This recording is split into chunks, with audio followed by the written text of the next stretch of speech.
Hi guys, Joe Berg from CSC Motorcycles. What I want to talk to you about today is squeak from the rear end.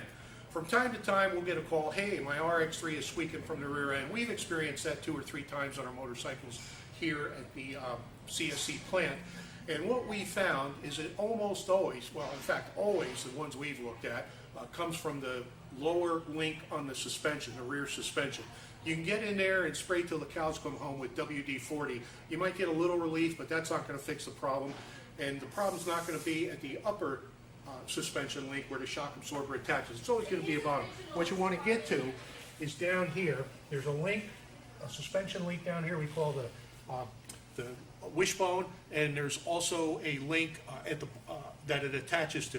Those are the parts you want to remove, and I'll show you the points you want to grease in just a second.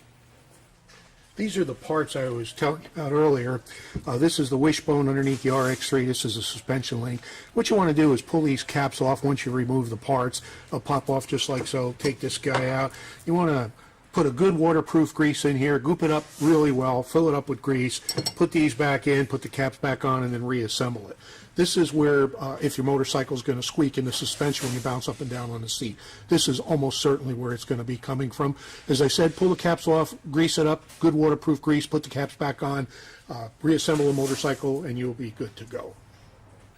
This is the waterproof grease I was telling you about. It's Maxima waterproof grease. It's $8.95 a bottle. You can find it on our website or give us a call at 909-445-0900. It can be used in many other places besides the rear suspension linkage I just told you about on a motorcycle. This is good stuff.